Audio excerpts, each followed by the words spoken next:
Good morning, good afternoon, good evening po sa inyong lahat. So ako po si LG and I'm assigned sa First Chronicles chapter 10 and the title is Saul Takes His. So kung mapapansin niyo po, ako po ay nasa classroom. Ayan. Dahil mamaya na po ang weekly hobby, kaya kailangan kong tapusin. Ayan, for God's glory. Alright, so umpisahan po natin ang ating Bible study about First Chronicles chapter 10. So inaanyayahan ko po ang lahat na manalangin.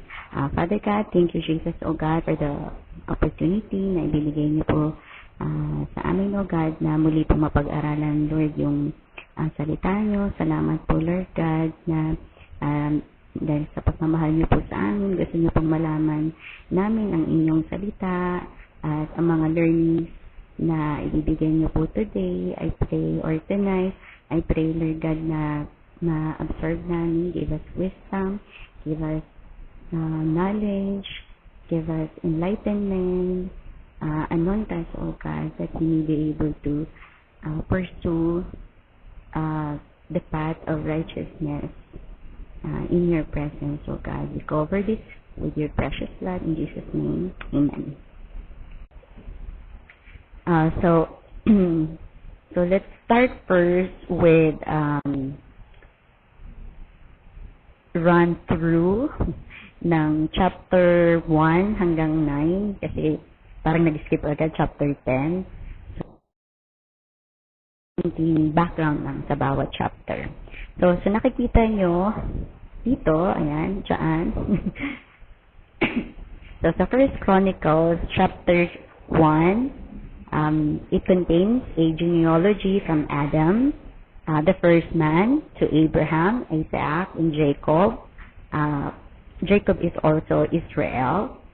God promised to give Abraham's family the land of Canaan, the promised land, and to bless all the nations of the earth through him.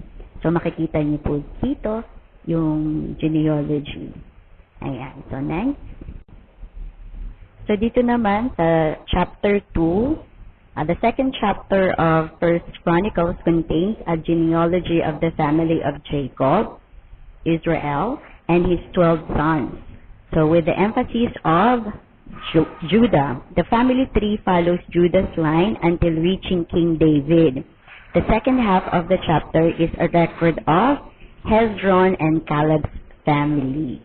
So yan yung bawat verses niya. In this chapter lists the unbroken line of succession of David and his descendants from the beginning of his reign as king to the Babylonian exile and beyond. For hundreds of years, the Davidic dynasty maintained its position on the throne of Judah with remarkable longevity. So from verse 1 to 24, so yan po, makikita nyo na ang haba ng pagiging King David. So in chapter 4, Judah and Simeon were sons of Jacob, which is also Israel. The tribe of Judah eventually grew into the largest of the 12 tribes of Israel. The first half of the chapter focuses on Judah's family, while the second half focuses on Simeon's descendants. So in chapter 5, it is a record of the descendants of Reuben, Gad, and half of the tribe of Manasseh. These tribes lived on the east side of the Dead Sea, apart from the other Israelites. So these tribes were taken into Assyrian exile between 740 to 750 before Christ. First Chronicles chapter 6 delves into the lineage and service of the sons of Levi. It enumerates their various roles as priests, temple musicians, gatekeepers, and guardians of the sanctuary and its treasury. So the chapter also mentioned the cities assigned to them, including those of refuge for manslayers. In chapter 7, continues the detailed genealogical records of the tribe of Israel. Moving from Issachar to Asher, it presents a picture of the ancestral lineage that forms the history and identity of Israel, signifying God's providence and promise to his people. In Chronicles chapter 8, First Chronicles chapter 8 is a record of some of the descendants of Benjamin, Jacob's son, with special emphasis on Saul. Saul was a Benjaminite who became the first king of Israel. So the chapter also mentions Jonathan, who was Saul's son and David's best friend. So First Chronicles 9 documents the name and offices of the Jews who returned from the Babylonian captivity from 607 to 537 before Christ.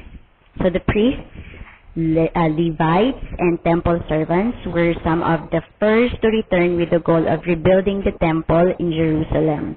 So the final section of chapter 9 repeats the genealogy of King Saul. So from First Chronicles chapter 1 to 9 is the genealogy of Abraham to Israel. So now we are in chapter 10. So it says here that First Chronicles was written several hundred years after King David's reign. So David became king of Judah in approximately 1055 BC, the year Saul died. So in chapter 10, it records the death of King Saul, so David's predecessor. So the last chapter of the book records the death of David. So in First Chronicles chapter 10, we have key characters. Saul is the first king of Israel. He was chosen by God and anointed by Samuel the prophet. Jonathan, the son of Saul and the best friend of David. Philistines, the longtime enemies of Israel. They lived near the coast of the Mediterranean Sea in the land assigned to the tribe of Judah. The men of Jabesh Gilead, they have honored Saul in his death by burying him in Jabesh. So ayan, Saul and his sons were killed on Mount Gilboa. So tingnan natin yung nasa map. So yung nakabilog yun yung Mount Gilboa. And then the men of Jabesh Gilead took Saul's body from Bethshan and buried it at Jabesh. So kung makikita nyo, so from Mount Gilboa, kinuha ng mga Jabesh Gilead, men of Jabesh Gilead, yung katawan ni Saul mula sa Bethshan and then nilibing doon sa Jabesh, yun sa lugar nila. So, very interesting yung kwento nito regarding din po dito sa men of Jabesh Gilead. So, let's figure out kung ano yung nangyari. Bakit ganun na lang yung honor nila kay King Saul. So now, let's have First Chronicles chapter 10. Saul takes his life. Now the Philistines fought against Israel. So ito ang map ng Philistines. At ito naman ay Israel. So, medyo malapit lang sila. The Israelites fled before them, and many fell dead on Mount Gilboa. So, ito po yung Mount Gilboa. Konting background lang po. The Philistines were technologically advanced when compared to the Israelites. So, the Philistines had the secret of how to smelt and develop iron. So, the Israelites did not know how to do that. So, it's here also in Mount Gilboa that Saul and the other Israelites lost to the Philistines, and it's going to be here that Saul dies. The Philistines were in hot pursuit of Saul and his sons, and they killed his sons Jonathan, Abinadab, and Malchishua. The fighting grew fierce around Saul, and when the archers overtook him, they wounded him. Saul said to his armor-bearer, "Draw your sword and run me through, or these uncircumcised fellows will come and abuse me." But his armor-bearer was terrified and would not do it. So Saul took his own sword and fell on it. When the armor-bearer saw that Saul was dead, he too fell on his sword and died. So Saul and his 3 sons died, and all his house died together. When all the Israelites in the valley saw that the army had fled, and that Saul and his sons had died, they abandoned their towns and fled. And the Philistines came and occupied them. The next day, when the Philistines came to strip the dead, they found Saul and his sons fallen on Mount Gilboa. They stripped him and took his head and his armor, and sent messengers throughout the land of the Philistines to proclaim the news among their idols and their people. They put his armor in the temple of their gods and hung up his head in the temple of Dagon. Dagon is one of the Philistines' pagan god. When all the inhabitants of Jabesh Gilead heard what the Philistines had done to Saul,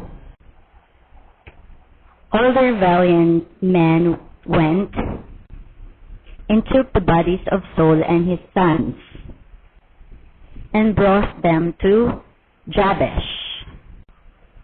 Then they buried their bones under the great tree in Jabesh, and they fasted 7 days.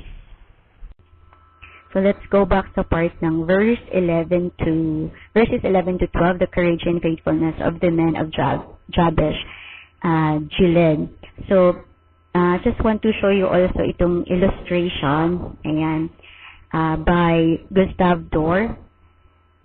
Jabesh Gileadites recovered the bodies of Saul and his sons. So ganun yung binigyan nila ng honor yung pagkamatay ni King Saul and his 3 sons, because during the time na sinasakop sila ng mga Ammonites, which is ang general nun is si Nahash.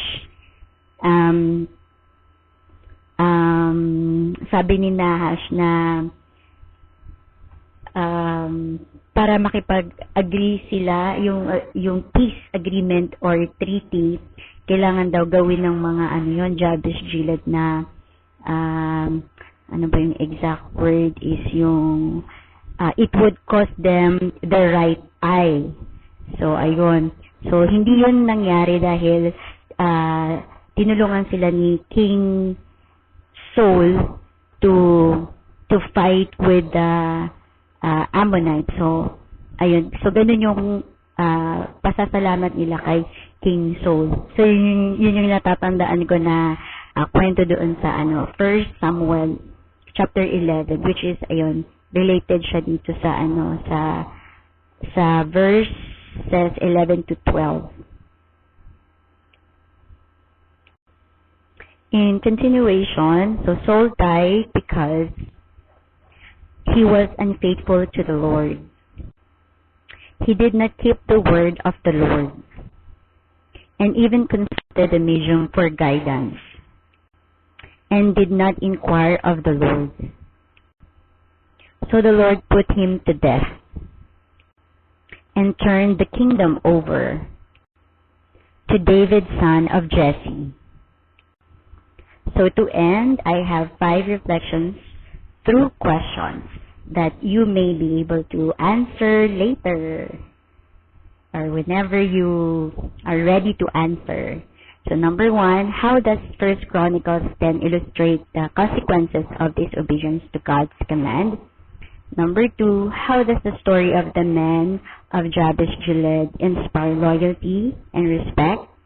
Number 3, how can the story of Saul's end be a reminder to follow God's commands in your life? Number 4, how can you apply the lessons of faithfulness and obedience from 1 Chronicles 10 in your life? Number 5, how does this chapter inform your understanding of the relationship between actions and consequences in a faith context? So, kung di kaya sagutin lahat, just choose one. At least you have one answer. Thank you po.